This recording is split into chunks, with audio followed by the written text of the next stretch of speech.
Поздравляю вас с высокими наградами. Полный кремлевский зал. Врачи, учителя, руководители, журналисты. Их объединяет одно. Они преданы своему делу настолько, что посвятили ему десятки лет жизни. И сегодня удостоены государственных наград. Я искренне благодарю вас за добросовестную работу. У каждого своя сфера деятельности, свой путь.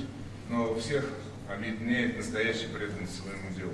Вот такие медали, ордена и звания сегодня получают 50 татарстанцев, которых уже смело можно называть выдающимися. Ведь каждый из них вносит выдающийся вклад в свою отрасль, будь то медицина или химия, юриспруденция или СМИ, сферы самые разные. Кривошапка Сергей Валерьевич. Сергей Кривошапка удостоен федеральной медали Луки Крымского, одной из высших медицинских наград страны. В профессии он 38 лет. В пандемию работал руководителем ковидного госпиталя. 4 месяца жил в нем. Настолько полюбил эту землю и жителей этой республики, что могу с полным основанием считать себя тоже татарином. Я патриот нашей республики Татарстан. Когда врача награждают государственной наградой Российской Федерации, это очень приятно и создает стимул для дальнейшей плодотворной работы. Жданову Ринату Ибрагимовичу. Ринат Жданов посвятил жизнь здоровью других. Почетное звание «Заслуженный деятель науки» республики присуждено в том числе за то, что недавно под его началом была создана методика долголетия граждан. Систему хотят внедрить в Татарстане. Чтобы каждый житель республики мог стать долгожителем.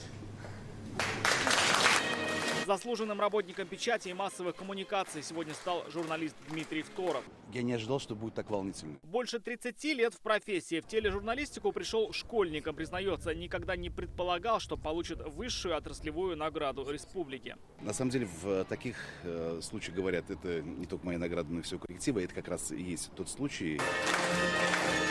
За особую плодотворную работу госнаграды республики получили сегодня представители многих отраслей. Так, в агропромышленном комплексе даже в условиях санкций продолжают делать все, чтобы развивалось сельское хозяйство. Я вас уверяю, что агропромышленный комплекс, он будет у нас всегда впереди.